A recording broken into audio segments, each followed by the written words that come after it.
Le général Gaston Ouassenon Koné, ceinture noire 7e dan, père fondateur de la Fédération ivoirienne de taekwondo, était en tête du comité d'accueil à l'aéroport international Félix Houphouët-Boigny de Port-Bouët.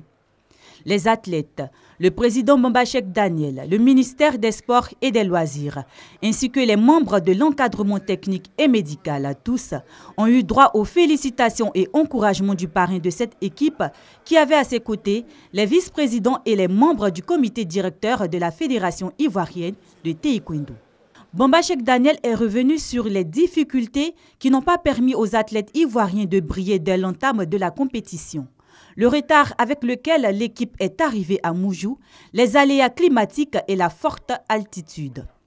Cela n'a pas empêché les performances individuelles et par équipe des éléphants taekwondoïnes lors de l'Open international de Corée 2017. Le titre de champion du monde de rugby dans la catégorie des moins de 62 kg dames. Koulibaly Bouma, médaillé d'argent dans la catégorie féminine des moins de 46 kg, et Seydou Bané, qui au courage a enlevé le bronze chez les hommes de moins de 87 kg. Sans oublier le titre de la meilleure combattante décernée à Konema Mina chez les moins de 67 kg. Le président Bombachek Daniel a aussi marqué sa gratitude à l'endroit du ministre François Albert Amicha, qui n'a lésiné sur aucun moyen pour faciliter cette mission. Le président Bombachek Daniel a par ailleurs apprécié à sa juste valeur l'humilité du grand maître Kim Young-tae, ceinture noire 9e dan Kukiwon, qui s'est déplacé avec sa famille pour encourager et pousser l'équipe vers la victoire. Il faut noter que la délégation ivoirienne présente à Moujou et à Tchouchon comprenait 18 athlètes, 8 dames et 10 garçons.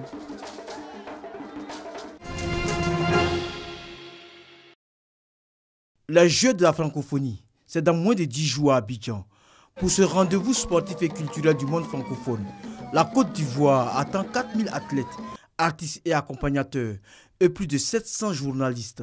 Un nombre qui demande que des dispositions particulières soient prises pour éviter tout débordement.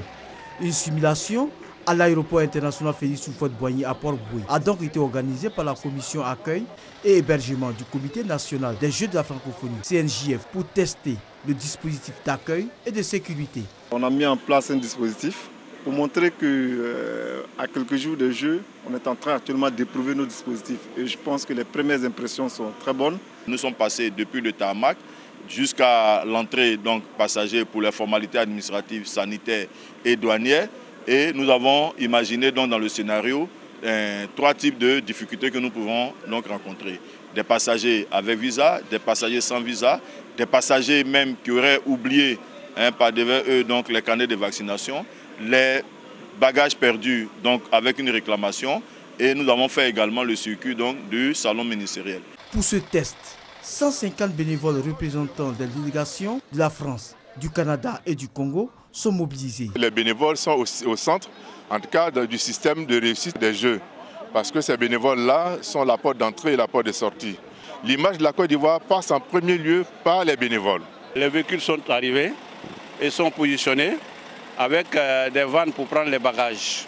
Donc tous ceux qui arrivent seront embarqués et escortés par la sécurité pour aller au village des Jeux. Les participants apprécient l'hospitalité de la Côte d'Ivoire. C'est une occasion à ne pas rater. Je pense que la Côte d'Ivoire est un très beau pays et ça me permet en même temps de découvrir ce beau pays. Voilà, le pays de Drogba Didier. Les Ivoiriens nous ont bien reçus. On se sent déjà comme chez nous. Et nous espérons que ça va continuer. C'est le lieu de rappeler que les premières délégations fouleront le sol ivoirien à partir du 18 juillet prochain. Le CNJF s'est dit prêt à offrir de beaux sourires aux autres dès leur arrivée.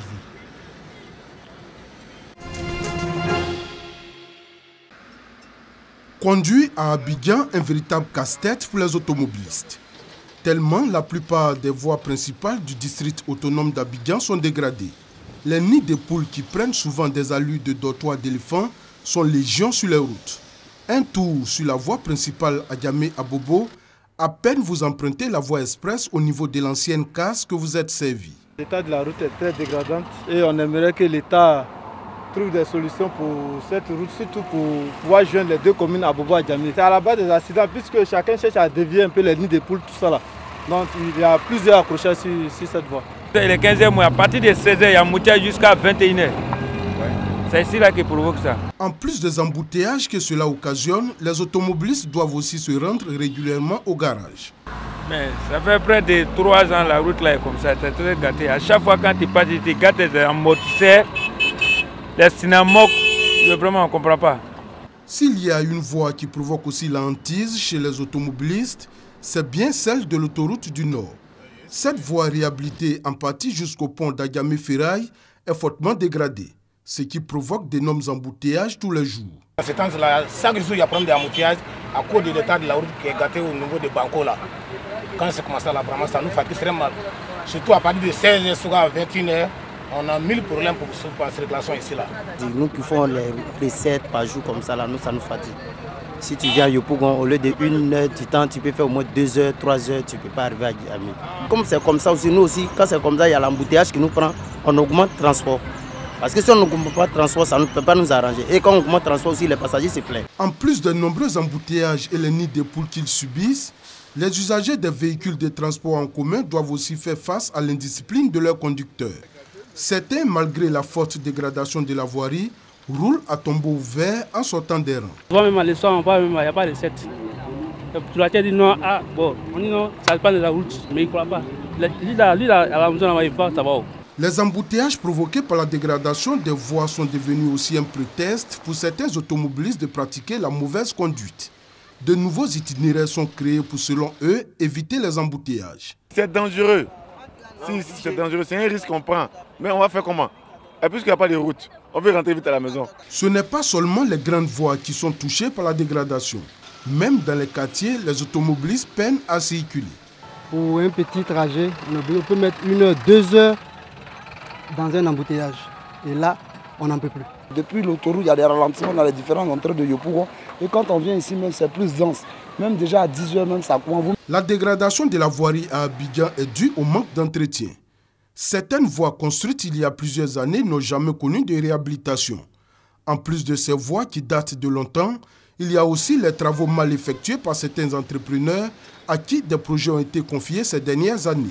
Conséquence, les fortes pluies qui s'abattent sur Abidjan en cette saison pluvieuse ont contribué fortement à mettre à nu les travaux mal effectués.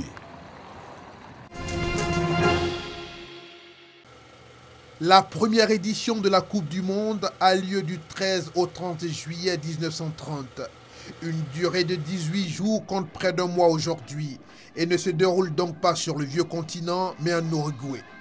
Le pays a été choisi pour accueillir l'événement, notamment parce qu'il fait dans le même temps le centenaire de son indépendance et est donc moins regardant sur la dépense, même si lui aussi est touché par la récession mondiale.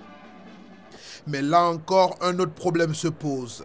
Les clubs européens sont réticents à envoyer leurs joueurs si loin et pendant si longtemps. Résultat, seulement 4 équipes européennes se motivent à traverser l'Atlantique.